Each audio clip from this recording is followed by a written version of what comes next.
இன்னைக்கு நம்ம நகரங்களோட வேறுபாடு பார்க்கலாம். அதாவது சொல்ல இந்த தன்னகரமோ, ரன்னகரமோ வருகின்ற பொழுது, அது எந்த மாரி பொருள தருது அப்படிங்கிறத இன்னைக்கு பார்க்கலாம். அதாவது 3 சுழினா, 2 சுழினா.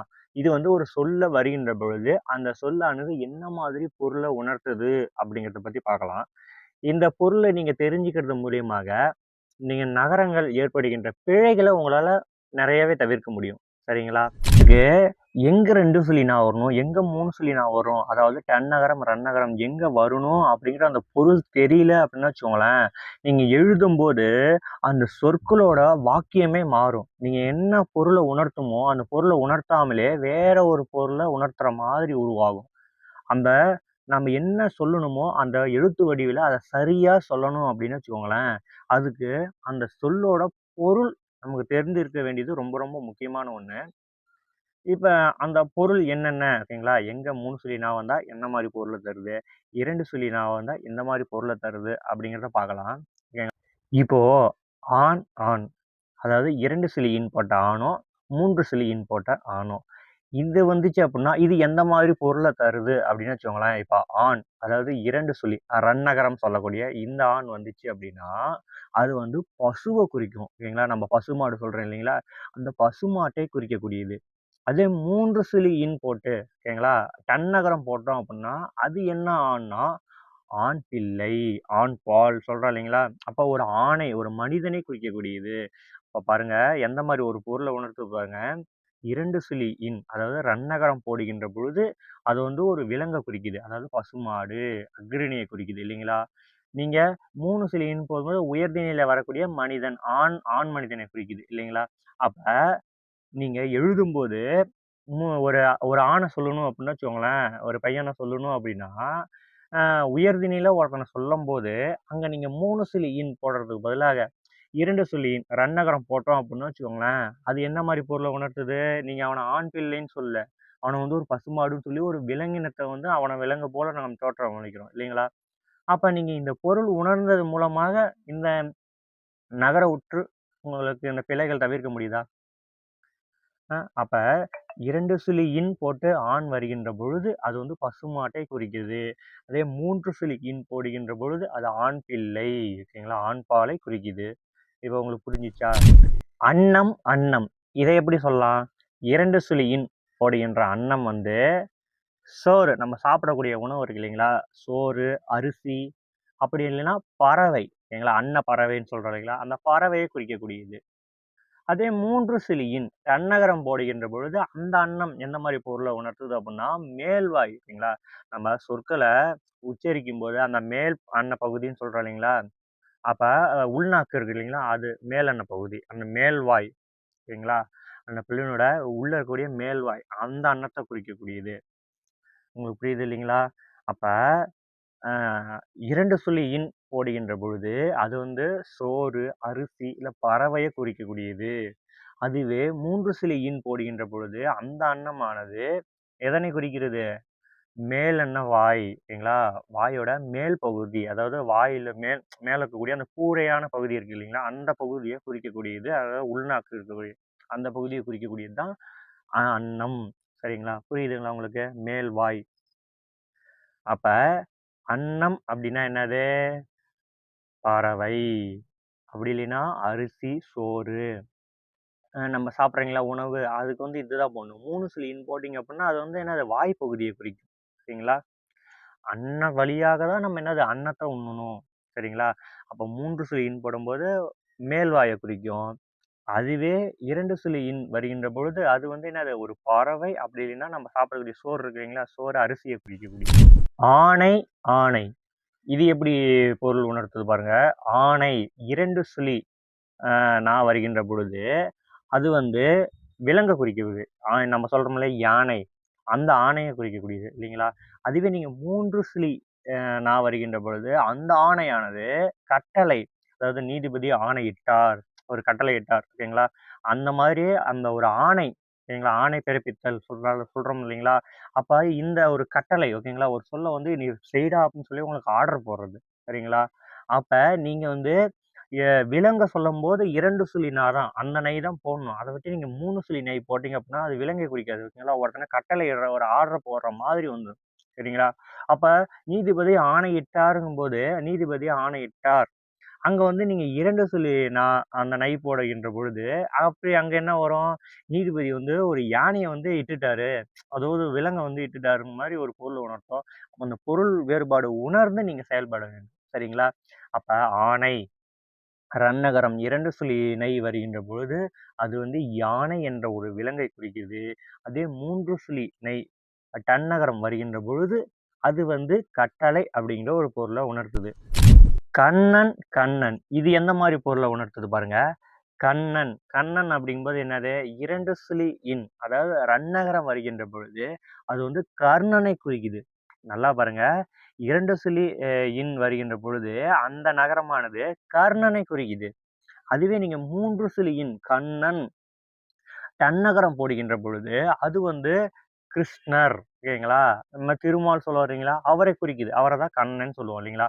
நம்ம பெரும்பாலும் யாரு கண்ணன்னா யாரு? திருமால் நம்ம கிருஷ்ணர தான் நமக்கு தெரியும். ஆனா, நீங்க அதுவே 3 சுழி இன் போடுறதுக்கு பதிலாக 2 சுழி இன் ரன்னகரம் போட்டீங்க அப்டின்னா வச்சுக்கோங்களேன், அது வந்து திருமாலை குறிக்குது. யாரு? கர்ணன். கர்ண மகாபிரபுவே வாரி வழங்க வள்ளலாச்சே இல்லைங்களா? மகாபாரதத்துல வருவாரு இல்லைங்களா? கர்ணர். அந்த கர்ணர குறிக்கும். அப்ப கண்ணன், கண்ணன் பாருங்க 2மே ஒரே மாதிரி தான் இருக்கு. ஆனா, நீங்க அந்த ஒரு தன்னகரம், ரன்னகரம் இதுதான் வித்தியாசம். 2 சுழினா, 3 சுழினா. இத நீங்க மாத்தி போட்டீங்க அப்டின்னு வச்சுக்கோங்களேன், அந்த பொருளே மாறுது பாருங்க. இல்லைங்களா? அப்ப நம்ம யார கிருஷ்ணர குறிக்கணும், திருமாலை குறிக்கணும், அவர சொல்லணும் அப்டின்னா, கண்ணன் என்ன சொல்லிய 3 சுழி இன், 3 சுழி நா. அதாவது தன்னகரம் போடணும். அதே 2 சுழி இன், 2 சுழி நா போடுகின்ற பொழுது, அது வந்து கர்ணன். சரிங்களா? அப்ப கர்ணரை குறிக்குது. அப்ப நீங்க கர்ணன சொல்லணும் அப்புட்ன்னா 2 சுழி இன் போட்டு எழுதுங்க. அதே கர்ணனை அதாவது திருமாலை குறிக்கணும் அப்டின்னா, நீங்க யார எழுதணும்? 3 சுழி இன் தான் போடணும். சரிங்களா? இது வந்து கொஞ்சம் புதுசா இருக்குல்ல? கணம், கணம். இதோட பொருள பாருங்க. 3 சுழி நா போட்டு வருகின்ற கணமானது, அ கூட்டம் அல்லது நொடிய குறிக்குது. "நான் உன்னை ஒரு கணத்தில் அழித்து விடுகிறேன்" அப்படின்னு சொல்றோம் இல்லைங்களா? அப்ப அது வந்து ஒரு கணம். "நான் உன்னை ஒரு நொடியில் அழித்து விடுகிறேன்." ஒரு கணம் கூட என்ன பத்தி நினைக்கலையா? ஒரு நொடி கூட என்ன பத்தி நினைக்கலையா? அப்படிங்கிற ஒரு பொருள் வரும். அ இன்னொரு பொருள் பார்த்தீங்கன்னா, கூட்டம். அங்கே பல கணங்கள் உள்ளன அப்படின்னா, அங்க பல பேர் கூட்டமாக இருக்கிறார்கள் என்ற ஒரு பொருள் வரும். அப்ப கணம் அப்படின்னா என்னது? நொடி அல்லது கூட்டம். சரிங்களா?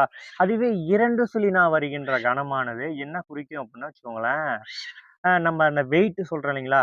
அந்த வடிவேலு சொல்ற மாரி, "ஆகா, ஆகா என்ன கணம், என்ன கணம்" அப்படின்னு சொல்றா இல்லைங்களா?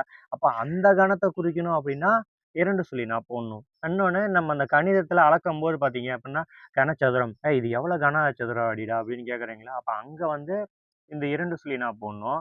கன அளவு ஓகேங்களா? இதன் கன அளவு எவ்வளவுன்னு கேட்கும்போது, அங்க நம்ம 2 சுழி நான் போடணும். அப்ப 3 சுழி நா வருகின்ற கணமானது நொடி அல்லது கூட்டம். சரிங்களா? இதுவே 2 சுழி நா வருகின்ற கணமானது, நம்ம அளக்கக்கூடிய அளவு சதுர அடி இது மாரி சொல்றீங்களா? அதுவும் சொல்லலாம். அப்படி இல்லைன்னா பளு, அதாவது பாரம், வெயிட்டு, எடை இந்த மாரி சொல்றோம் இல்லைங்களா? அந்த மாரி பொருள்களையும் வரும். புரிஞ்சுதா? கான், கான் இது எந்த மாரி பொருள உணர்த்துது பாருங்க. 2 சுழி இன் போடுகின்ற கானானது காடு. ஓகேங்களா? அதுவே 3 சுழி இன் போடுகின்ற பொழுது அந்த கானானது பார். என்னை பார். ஓகேங்களா? அப்ப அந்த கான், கான் இது பொருள உணர்ந்துக்கோங்க. ஓகேங்களா? 2 சுழி இன் போட்டீங்க அப்டின்னா, அது காட்டை குறிக்கும். காடு. அதுவே நீங்க 3 சுழி இன் போட்டீங்கன்னா, பார், பார்த்தல், பார்க்கு அப்டின்னு சொல்றோம் இல்லைங்களா? பாரு அப்டின்னு. அந்த கானை குறிப்பது. அப்ப அந்த பொருள் உணர்ந்து எழுதுங்க. சரிங்களா? கனி, கனி. இது எந்த மாரி பொருள உணர்த்துது பாருங்க. கனி, அதாவது 2 சுழி நீ போடுகின்ற கனியானது பழம். இந்த கனி எவ்வளவு சுவையாக உள்ளது அப்படின்னு சொல்றோம் இல்லைங்களா? அப்ப இந்த பழம் எவ்வளவு சுவையா இருக்கு அப்படிங்கிற ஒரு பொருள குறிக்குது. அதுவே நீங்க 3 சுழி நீ போடுகின்ற கனியானது கணித்தல், அளவீடு ஓகேங்களா? நம்ம ஒண்ணு அளவிடுறதுக்கு கணித்தல். "ஏய் இத கணிச்சு சொல்றா" அப்படின்னு சொல்றோம் இல்லைங்களா? அப்ப அந்த அந்த அளவீட்ட சொல்றது. அப்ப 2 சுழி நீ, ரன்னகரம் வருகின்ற நீ ஆனது, அந்த கனி பழம். அதுவே தன்னகரம் 3 சுழி நீ வருகின்ற கனியானது என்ன குறிக்குது? அளவீடு. பொருள் உணர்ந்து எழுதுங்க. சரிங்களா? தனி, தனி. இது எந்த மாரி பொருள உணர்த்துது அப்படிங்கிறத பாருங்க. தனி 2 சுழி நீ போடுகின்ற தனியானது தனிமை. இப்ப நான் தனியா இருக்கேன். நான் தனிமையில இருக்கேன். எனக்கு ரொம்ப டிப்ரஷனா இருக்குடா. என்ன தனியா விடுங்கடா அப்படின்னு சொல்லி நம்ம தனிமையில போய் இருக்கிறோம் இல்லைங்களா? அந்த தனியானது தனிமை. அதாவது 2 சுழி நீ போடணும். அதுவே நீங்க 3 சுழி நீ போட்டீங்க அப்படின்னா வச்சுக்கோங்களேன், ஆறுதல் பெறு. நான் இப்ப தனியா உட்கார்ந்துட்டு இருக்கேன். ஓகேங்களா? நான் தனியா உட்கார்ந்துட்டு இருக்கிறது வந்து தனிமை. ஓகேங்களா? நான் தனியா இருக்கேன். அதுவே நான் தனிமையில இருக்கும்போது, எனக்கு யாராவது ஒருத்தங்க வந்து மோட்டிவேஷன் "விடு மச்சான் பார்த்துக்கலாம். விடு, விடு" அப்படின்னு சொல்லி யாராவது ஒரு ஆறுதல் சொல்றோம் இல்லைங்களா? அ அந்த ஆறுதலே பெறுதல். ஓகேங்களா? இப்ப நம்ம அந்த ஆறுதல பெற்றுக்கிறோம். பெறுதல் அப்படிங்கிறது என்னது? தனிமை. அப்ப 3 சுழி நீ போடுகின்ற தனிமையானது, அ ஆறுதலை பெறுவது. ஓகேங்களா? அதுவே நீங்க 2 சுழி நீ போடுகின்ற தனியானது என்னது? நான் தனியா இருக்கேன். சரிங்களா? தனிமையில இருப்பது. அப்ப 2க்குமான பொருள நீங்க உணரணும். சரிங்களா? அப்ப நீங்க நான் தனியா இருக்கிறேன் அப்படிங்கிறதுக்கு பதிலா 3 சொல்லி நீ போட்டீங்க அப்படின்னா வச்சுக்க, யாரோ ஒருத்தன் வந்து உனக்கு ஆறுதல் சொல்றான். அந்த ஆறுதலை நீ பெறு. அப்படிங்கிற மாரி பொருள உணர்ந்துரும். சரிங்களா? அப்ப நான் தனியா இருக்கிறேன் அப்படிங்கிறதுக்கு என்ன பண்ணணும்? 2 சுழி நீ தான் போடணும். அப்ப 3 சுழி நீ போட்டீங்க அப்படின்னா, அந்த தனியானது என்ன ஆயிரும்? ஆறுதலை பெறு அப்படிங்கிற ஒரு பொருள உணர்த்தும். சரிங்களா? அப்போ பொருள் உணர்ந்து எழுதுவது ரொம்ப ரொம்ப முக்கியமானது. தின், தின் இந்த நகரத்துக்கான பொருள பாருங்க. தின் 2 சுழி இன் போடுகின்ற தின்னானது எதை குறிக்குது அப்டின்னா, சாப்பிடு, தின்பண்டம். நம்ம சாப்பிடுறப்ப தின்பண்டம் இருக்கு இல்லைங்களா? அந்த தின் சரிங்களா? அதை குறிக்கும். அதுவே நீங்க 3 சுழி இன் போடுகின்ற தின்னானது எதை குறிக்குது அப்டின்னா, மன உறுதி. திக்னெஸ் பாருங்க. இது எவ்வளோ திக்னெஸ்ஸா இருக்குது அப்டின்னு சொல்றோம் இல்லைங்களா? அப்ப பாருங்க, ஆங்கில சொற்களே தமிழ்ல இருந்து தான் வந்திருக்கு. புரியுதுங்களா? தின் சரிங்களா? அதுவே தமிழ் சொல் தான். அத நம்ம என்ன சொல்றோம்? திக்னெஸ் பாத்து எவ்வளோ திக்கா இருக்கு பாருங்க. எவ்வளோ கெட்டியா இருக்கு. ஓகேங்களா? அப்ப அந்த மன உறுதிய குறிக்கும். சரிங்களா? அப்ப நம்ம மன உறுதியை குறிக்கக்கூடியது தின். சரிங்களா? அதுவே நம்ம சாப்பிடக்கூடிய அந்த தின்பண்டத்தை குறிக்கக்கூடியது தின். சரிங்களா? அப்ப 2 சுழி இன் பொடுகின்ற தின்னானது சாப்பிடு, தின்பண்டத்த குறிக்கும். அதுவே 3 சுழி இன் போடுகின்ற திண்ணானது திண்மை, அதாவது மன உறுதி, உறுதியை குறிக்கக்கூடியது. அப்ப பொருள் உணர்ந்து எழுதுவது ரொம்ப ரொம்ப முக்கியம். துணி, துணி. இது எந்த மாரி பொருள உணர்த்துது அப்படிங்கிறத பாருங்க. 2 சுழி நீ போடுகின்ற துணியானது வெறுப்பு. அதுவே நீங்க 3 சுழி நீ போடுகின்ற துணியானது ஆடை அல்லது உறுதி செய். அப்ப பாருங்க நம்ம போட்டுக்கிற ஆடை அது எந்த துணி? துணி துணி வாங்கியாச்சா? இப்ப வந்து பொங்கல்லாம் வரப்போது துணி வாங்கியாச்சா? அப்படின்னு சொல்லுவேன் இல்லைங்களா? அந்த இது வந்து 3 சுழி நீ போடணும். சரிங்களா? நீ துணிவா எத வேணாலும் செய் மச்சான் பார்த்துக்கலாம். பார்த்துக்கலாம் துணிஞ்சு செய் அப்படின்னு சொல்றோம் இல்லைங்களா? அப்ப அங்க துணியானது எது? 3 சுழி நீ போடணும். அதுவே நீங்க 2 சுழி நீ போட்டீங்க அப்படின்னா வச்சுக்கோங்களேன், அது வெறுப்பாயிரும். இப்ப அந்த முனிவர்கள்லாம் என்ன பண்ணுவாங்க, அந்த உலகத்துல இருக்க எல்லாமே எல்லாத்தையும் வெறுத்துட்டு என்ன துறவறம் மேற்கொள்வாங்க இல்லையா? அப்ப துணி சொன்னா எல்லாத்தையும் வெறுப்பு. சரிங்களா? அப்ப நீங்க என்னைய மச்சான் நீ துணிவா இறங்குடா அப்படின்னு சொல்லிட்டு, நம்ம 3 சுழி நீ போடுறதுக்கு பதிலா 2 சுழி நீ போட்ட அப்படின்னா வச்சுக்கோங்களேன், மச்சான் எல்லாத்தையும் வெறுத்துட்டு போட. அந்த மாரி பொருள உணர்த்தும். சரிங்களா? அப்ப நீ உறுதியா எதா இருந்தாலும் பண்ணு, பார்த்துக்கலாம் அப்படின்னு நீங்க துணிச்சல் குடுக்கணும் அப்படின்னா, துணிச்சல குடுக்கணும் அப்புட்ன்னா, என்ன பண்ணணும்? 3 சுழி நீ போடணும். நீங்க 2 சுழி நீ போட்டீங்க அப்டின்னு வச்சுக்கோங்களேன், அது வந்து வெறுப்பாயிரும். சரிங்களா? அப்ப நம்ம ஆடைக்கு 3 சுழி நீ தான் போடணும். 2 சுழி நீ போட்டா அது வெறுப்பாயிரும். அப்ப துணி, துணி வேறுபாட உணர்ந்து செயல்படுங்க. சரிங்க. நுனி, நுனி இதுக்கான பொருள பாருங்க. நுனி 2 சுழி நீ போடுகின்ற பொழுது, அந்த நுனியானது முனை, நுனிப்புல் சொல்றோம் இல்லைங்களா? அப்ப ஒரு முனைய பாருங்க. அப்ப கூர்மையான ஒரு பகுதிய குறிக்கும்போது, அது 2 சுழி நீ போட்டு எழுதணும். அதுவே நீங்க 3 சுழி நீ போட்டு நுனி அப்படின்னு எழுதுறீங்க அப்படின்னு வச்சுக்கோங்களேன், நுட்பமாக சிந்தித்தல். ஓகேங்களா? எந்த ஒரு செயலையும் நாங்க நுணுக்கமா சிந்திச்சு செயல்பட்டோம் அப்படின்னா, அந்த அந்த செயலானது சரியா இருக்கும் அப்படின்னு சொல்லி, நுட்பமாக சிந்தித்தல் அப்படிங்கிற ஒரு பொருள உணர்த்தும். அப்ப பாருங்க நீங்க கூர்மையாக அல்லது ஒரு முனைய குறிக்கணும், அப்ப நுனிப்புல்ல குறிக்கணும் அப்படின்னா, அங்க வந்து அது நுனி 2 சுழி நீ போடணும். அதுவே நீங்க ஒரு நுட்பமாக சிந்தித்து செயல்படணும் அப்படின்னு வச்சுக்கோங்களேன், அங்க வந்து 3 சுழி நீ போடணும். அப்ப நுனி, நுனிக்கான வேறுபாட புரிஞ்சுக்கோங்க. பனி, பனி இதுக்கான பொருள பாருங்க. நீங்க 2 சுழி நீ போட்டு எழுதுகின்ற பனியானது குளிர். அதாவது குளிர்காலத்த எவ்ளோ பனி பெய்யுது பாரேன். பனிக்காலத்த சொல்றேன் இல்லைங்களா? அப்ப குளிர்காலத்தை குறிக்கின்ற பொழுது, அங்க வந்து 2 சுழி நீ போட்டு வருகின்ற பனிய எழுதணும். அதுவே நீங்க 3 சுழி நீ போடுகின்ற பனியானது எதை குறிக்குது அப்புட்ன்னா, வேலை அங்கன ஓகேங்களா? நான் பணிக்கு போயிட்டேன். எனக்கு பணி கிடைச்சிருச்சு அப்படின்னு சொல்றோம் இல்லைங்களா? அப்ப வேலையை குறிக்கணும் அப்புட்ன்னா 3 சுழி நீ போடணும். அப்படி இல்லைன்னா, இன்னொரு பணியானது வணங்குதல். ஓகேங்களா? அப்ப 3 சொல்லி நீ போடும்போது, அது வணங்குதல் அப்படிங்கிற ஒரு பொருளில் வரும். ஓகேங்களா? "நீ பணிவா நடந்துக்கடா. நீ பணிவா இருந்த அப்படின்னா, எங்க போனாலுமே உனக்கு உயர்வானது கிடைக்கும். அப்ப பெரியவர்கள பார்த்தா பணிவா நடந்துக்கோ. மத்தவங்கள்ட்ட பணிவா இரு." அப்படின்னு நம்ம சொல்றோம் இல்லைங்களா? அப்ப 2 சொல்லி நீ போடுகின்ற பணியானது குளிர். குளிர்காலத்தை குறிக்குது. பனிகாலம். சரிங்களா? அதுவே நீங்க 3 சொல்லி நீ போடுகின்ற பொழுது வணங்கு அல்லது வேலை. அப்ப பொருள் உணர்ந்து எழுதணும். ஓகேங்களா? எனக்கு வேலை கிடைச்சுச்சு அப்படிங்கிறத நீ 2 சொல்லி நீ போட்டு எழுதுன அப்படின்னா வச்சுக்கோங்களேன், அங்க எந்த பணியாயிரும்? குளிர்காலம். அப்ப எனக்கு குளிர்காலம் கிடைச்சிருச்சு. அப்ப எனக்கு குளிர் கிடைச்சிருச்சு அப்படிங்கிற ஒரு பொருள் வரும். சரிங்களா? நீ குளிர்காலத்த குறிக்கும்போது, அங்க நீ 3 சொல்லி நீ போட்டு எழுதுன அப்படின்னா வச்சுக்கோங்களேன், அது என்னது? வேலைய குறிக்கும். காலத்தை குறிக்காது. அப்ப நீ காலத்தை குறித்து எழுதுகின்ற பொழுது, அங்க 2 சொல்லி நீ போடணும். ஓகேங்களா? ஒரு வேலை அல்லது பெரியவர்களை வணங்குதல், பணிவாக செல்லுதல் அப்படிங்கும்போது 3 சொல்லி நீ போட்டு எழுத வேண்டும். சரிங்களா? பனை இதுக்கான பொருள் பாருங்க. நீங்க 2 சுழினா போட்டு வருகின்ற நெய்யானது, அந்த பனை வந்து பனை மரத்தை குறிக்கும். அதுவே நீங்க தவறுதலா 2 சுழி நா போடுறதுக்கு பதிலா 3 சுழி நா போட்டு வருகின்ற பனையானது மூங்கில் மரத்தை குறிக்கும். அல்லது பருத்தல். அதாவது பருத்தல் அப்படின்னா அந்த உயரம். ஓகேங்களா? ஒருத்தன் எவ்வளவு உயரமா இருக்கான், அவனோட பெருமைய குறிக்குது. இல்லைங்களா? பருமன குறிக்கக்கூடியது வகையில வரும். ஓகேங்களா? அப்ப பாருங்க, நீங்க மரத்த சொல்லணும்னா பனை மரத்தை சொல்றீங்க அப்படின்னா வச்சுக்கோங்களேன், அங்க 2 சுழி நா போட்டு வருகின்ற நெய் தான் போடணும்.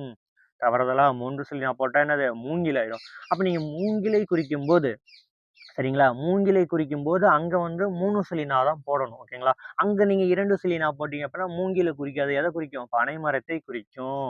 அப்ப ஒருத்தனோட உயரத்த, அவனோட பருத்தல சொல்லணும் அப்படின்னா, அங்க நீங்க 3 சொல்லி நா தான் போட்டு எழுதணும். பனை. சரிங்களா? அப்ப இந்த பனைக்கான வேறுபாடு ரொம்ப ரொம்ப முக்கியம். ஓகேங்களா? தவறுதலா 1 நா தான். ஓகேங்களா? 2 சொல்லி நா போடுறது போல 3 சொல்லி நா போட்டா, அந்த மரமே மாறுது பாருங்க. அப்ப அந்த பொருள நீங்க உணர்ந்து செயல்படுறது ரொம்ப ரொம்ப முக்கியம். ஓகேங்களா? மண். இதுக்கான பொருள் பாருங்க. 2 சொல்லி நாப்படுகின்ற மண்ணானது அரசன், அதாவது மன்னன் நம்ம சொல்றோம் இல்லைங்களா? அப்ப அரசனை குறிக்கக்கூடியது. அது நம்ம 2 சொல்லி நா போடுறது பதிலா 3 சொல்லி நா போட்டு வருகின்ற எண்ணானது, அந்த மண் அப்படிங்கிறது வந்து நம்ம பூமி. சரிங்களா? பூமியில இருக்கக்கூடிய வண்டல் மண், செம்மண், களிமண் இந்த மாரி மண் சொல்றீங்களா? அப்ப அந்த மண் வகைகளை குறிக்கக்கூடியதுக்கு நம்ப 3 சுழி இன் தான் போடணும். நம்ம 3 சுழி இன் போடுறதுக்கு பதிலாக 2 சுழி இன் போட்டோம் அப்புட்ன்னா வச்சுக்கோங்களேன், அது என்னது அரசன் ஆயிரும். சரிங்களா? அப்ப நம்ம மண் வகைய சொல்லணும் அப்டின்னா, என்ன போடணும்? 3 சுழி இன் தான் போடணும். சரிங்களா? அப்ப இந்த மண்ணானது 2 சுழி இன் மண்ணானது அரசன். 3 சுழி இன் மண்ணானது பூமி. பொருள் உணர்ந்து செயல்படுங்க. நம்ம அரசனை குறிப்பிடுறதுக்கு மன்னன் அப்படின்னு எழுதுறதுக்கு பதிலாக 3 சுழி இன் போட்டு மன்னன் அப்படின்னு அவன் வந்து ஒரு மண்ணு ஆயிரும். ஓகேங்களா? அப்ப நம்ம அரசனே என்னது தவறா சொல்ற மாரி உணர்ந்துரும். ஓகேங்களா? அந்த மாரி பொருள் உணர்ந்து செயல்படுங்க. சரிங்களா? பொருள் உணர்ந்து எழுதுவது ரொம்ப ரொம்ப முக்கியம். ஒரு சிறு பிழை தான். ஆனா பாருங்க, அவன் ஒரு அரசன் ஓகேங்களா? ஒரு மன்னன் சொல்றதுக்கு பதிலாக, நம்ம மன்னன் முனுசு இன் போட்டு எழுதுகின்ற பொழுது, அவனே தவறா சித்தரிக்கிற மாதிரியான ஒரு பொருள் உணர்த்துது இல்லைங்களா? அப்ப அந்த பொருள் உணர்ந்து எழுதுவது ரொம்ப ரொம்ப முக்கியம். அப்ப அந்த நகர வேறுபாடானது மிக மிக முக்கியம். ரொம்பவுமே தெரிஞ்சுக்கோங்க. நீங்க மட்டும் தெரிஞ்சுக்காமயே உங்க ஃப்ரெண்ட்ஸுக்கும் அப்படியே கொஞ்சம் ஷேர் பண்ணி விட்டீங்கன்னா கொஞ்சம் நல்லா இருக்கும். சரிங்களா? இப்போ இந்த சொல்ல பாருங்க, நம்ம வாழ்க்கையில அதிக முறை இந்த சொல்ல நம்ம பயன்படுத்திட்டு இருக்கோம் இல்லைங்களா? மனம். இப்ப இதுக்கான பொருள நீங்க பாருங்க. மனம் ஓகேங்களா? 2 சிலி நான் போடுகின்ற மனமானது உள்ளத்தை குறிக்கக்கூடியது. சரிங்களா? அதுவே நீங்க 3 சிலி நான் போடுகின்ற மனமானது வாசனை, நம்ம நறுமணம் சொல்றோம் இல்லைங்களா? அந்த நறுமணத்தை குறிக்கக்கூடியது. அப்ப பாருங்க, இருமனம் இணைந்தால் திருமணம். ஓகேங்களா? அப்ப இருமனம் அப்ப 2 உள்ளங்கள் இணைகின்ற பொழுது, அங்க நம்ம இருமனம் போடுறது பதிலா, அந்த இடத்துல இருமனம் அந்த மனத்துல 2 சிலினா போட்டா தான் 2 உள்ளங்கள் இணைகின்றது என்ற பொருள் வரும். அதுவே நீங்க 2 சிலினா போடுறது போல 3 சிலினா போட்டீங்க அப்டின்னா வச்சுக்கோங்களேன், இருமனம் அப்டின்னா வச்சுக்கோங்களேன், 2 விதமான வாசனைகள் அங்க இணைகின்றது அப்டிங்கிற ஒரு பொருள் உணரும். ஓகேங்களா?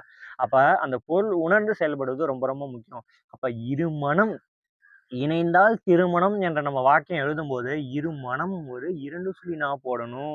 அப்ப 2 உள்ளங்கள் இணைகின்ற என்ற பொருள் வரும். அப்ப இருமனம், அப்ப திருமணம் அங்க ஏன்பா திருமணம் அப்படின்னு சொல்றாங்க அப்படின்னு வச்சுக்கோங்களேன், அந்த திருமணம் அப்படின்னா என்ன அப்படின்னு வச்சுக்கோங்களேன், திரு பிளஸ் மணம். அப்ப திரு அப்படின்னா என்ன? செல்வம், அ மரியாதை ஒருத்தங்கள மரியாதைன்னு சொல்லும்போது திருன்னு தான் சொல்லுவோம். அப்ப மரியாதை, செல்வம், அழகு, அ மேன்மை, சிறப்பு, பொழிவு, நல்லவை அப்படின்னு சொல்லி பல பொருள்கள் வரும். சரிங்களா? அப்ப ஒரு திருமணம், மணம் அப்படின்னா என்ன? வாசனை. ஓகேங்களா? அப்ப அப்ப 2 உள்ளங்கள் இணைகின்ற பொழுது, ஓகேங்களா? அங்க 2 உள்ளங்கள், அதாவது இரு மனம் இணைகின்ற பொழுது, அந்த நிகழ்வுல பார்த்தீங்க அப்படின்னா, வராதுங்களா? "வாங்க, வாங்க, வாங்க, வாங்க. வாங்க, வாங்க சாப்பிடுங்க" அப்படின்னு சொல்லி நம்ம மரியாதையோட சொல்றோம்ல. பாருங்க. அந்த கல்யாணம் திருமணம் ஆனது எப்படி நடக்கும்? கிராண்டா ஓகேங்களா? அப்ப செல்வம் நிறைந்து அங்க காணப்படும். அப்ப பாருங்க அழகு பார்க்குறீங்களா எப்படி? அழகு மாரி அப்படியே நல்லா நீட்டா ட்ரெஸ் பண்ணிக்கிட்டு, அழகா தெரிவாங்கல்ல, பார்ப்பதற்கு காட்சியளிப்பாங்க இல்லைங்களா? அப்ப அங்க இருப்பீங்களா பாரு மேன்மையாக இருப்பாங்க. இல்லைங்களா? சிறப்பா செயல்படுவாங்க. ஓகேங்களா? அப்ப அவைங்களோட முகத்துல பார்த்தீங்கன்னா, புன்னகை பொழிவானது நிறைந்து காணப்படும். அப்புறம் பார்த்தீங்கன்னா, பார்க்குறீங்களா அது நல்லவர்கள் நல்லவர்கள் நிறைந்த ஒரு சபையாக இருக்கும் இல்லைங்களா? அப்ப பார்க்குற இடமெல்லாம் இந்த மாரியான நிகழ்வுகள் வந்து அப்படியே வாசனை வாசனை எப்படி ஒரு இடத்துல அந்த ஒரு பூவோட வாசனையானது சுத்தி அங்க இருக்கக்கூடிய எல்லாத்துக்குமே பார்க்கும்போது, அப்ப இங்க பார்க்கின்ற இடமெல்லாம் அந்த வாசனையானது வீசிக்கொண்டே இருக்கும். அப்ப அந்த மனமானது என்னது? மரியாதை, செல்வம், அழகு, மேன்மை, சிறப்பு, பொழிவு, நல்லவை இந்த மாரி வாசனைகள் அங்க திரும்புற இடமெல்லாம் காணப்படும். அதனால தான் அது திருமணம். அங்க போய் நீங்க திருமணத்துல பார்த்தீங்க அப்டின்னு வச்சுக்கோங்களேன், 2 சொல்லி நான் போட்டீங்க அப்டின்னு வச்சுக்கோங்களேன், அப்ப இவிங்களோட உள்ளத்த குறிக்கிற மாரி ஆயிரும். சரிங்களா? அப்ப அவிங்க வாசனை போல அந்த சபையை நிரப்பி இருக்கார்கள். அப்படிங்கும்போது அப்ப அங்க மனமானது என்னது? வாசனை. அந்த மாரி பொருள உணர்த்தும். சரிங்களா? அப்ப திருமணம் அப்படிங்கிறது என்னது? 3 சுழினா தான் போடணும். அப்ப இருமனம் அப்படிங்கிறதுக்கு 2 சுழினா தான் போடணும். அப்ப மனம் அப்படின்னா உள்ளம், மனம் அப்படின்னா வாசனை. சரிங்களா? அப்ப பொருள் உணர்ந்து எழுதுவது ரொம்ப ரொம்ப முக்கியமான ஒண்ணு. சரிங்களா? மனை, மனை இதுக்கான பொருள் பாருங்க. மனை 2 சுழி நகரம் வருகின்ற பொழுது, அந்த மனையானது எதை குறிக்கும் அப்படின்னா, வீடு, நிலம். ஓகேங்களா? நம்ம மனம் வாங்கலையா? பாருங்க இத்தனை ஏக்கர் மனம் இருக்கு. எங்களுக்கு இவ்வளோ சென்ட் மனம் இருக்கு அப்படின்னு சொல்றோம் இல்லைங்களா? அந்த மனையானது வே வீடு குறிக்கும். சரிங்களா? அது அது 2 சொல்லி நான் வருகின்ற மனை. சரிங்களா? அதுவே 2 சொல்லி நான் போடுறதுக்கு பதிலாக நீங்க 3 சொல்லி நான் போட்டு மனை அப்படின்னு சொல்லிட்டீங்க அப்படின்னு வச்சுக்கோங்களேன், அந்த மனையானது அமர்கின்ற பலை. ஓகேங்களா? நம்ம உட்காரக்கூடிய அந்த பலகை இருக்குங்களா? அந்த உட்காரக்கூடிய பலகைய குறிப்பது தான் மனை. அதாவது மணமேடைன்னு சொல்லுவோம் இல்லைங்களா? ஆ "அப்பா பொண்ணு மாப்பிள்ளைய மணமேடையில ஏத்துங்கப்பா" அப்படின்னு சொல்றோம் இல்லைங்களா? "வந்து உட்கார சொல்லுங்க" அப்படின்னு சொல்றீங்களா? அப்ப அங்க வச்சிருக்கக்கூடிய அந்த பலகையின் மீது இருவரும் உட்காரக்கூடியது தான் மணமேடை அப்படின்னு சொல்லுவாங்க. சரிங்களா? அப்ப மனம், மனம் பொருள் உணர்ந்துங்க. யாராவது எங்கேயாவது மனைன்னு சொல்லிட்டு 3 சுழி நான் போட்டு "மனை வாங்கலையா?" அப்படின்னு சொல்லி எழுதுறாங்க வச்சுக்கோங்களேன், அப்ப அங்க நிலம் வாங்கலையான்னு அர்த்தம் இல்ல. அங்க இருக்கக்கூடிய பலகை, அப்ப உட்காரக்கூடிய நீங்க பலகைய வாங்குறீங்களான்னு உங்கள கேட்கறாங்க அப்படிங்கிற அர்த்தம். 2 சொல்லி நான் போட்டா தான் நிலம் வாங்குறியான்னு உங்களுக்கு கேள்வி. சரிங்களா? அத விட்டு 3 சொல்லி நான் போட்டாங்க அப்படின்னு வச்சுக்கோங்களேன், அங்க வந்து என்னது உட்காரக்கூடிய பலகைய குறிக்கும். ஓகேங்களா? அப்ப அந்த பொருள் உணர்ந்து நீங்க செயல்படணும். அப்ப நீங்க மனம் விக்கிறீங்களோ, இல்ல மனம் வாங்குறீங்களான்னு எழுதுறீங்க அப்படின்னு வச்சுக்கோங்களேன், அப்ப அந்த வீட்டையோ, நிலத்தையோ குறிக்கணும் அப்படின்னா, 2 சொல்லி நான் போடணும். சரிங்களா? அதே நீங்க 3 சொல்லி நான் போட்டீங்க அப்படின்னா, உட்காரக்கூடிய பலகைய குறிக்கும். அப்ப பொருள் உணர்ந்து எழுதுவது ரொம்ப ரொம்ப முக்கியம்.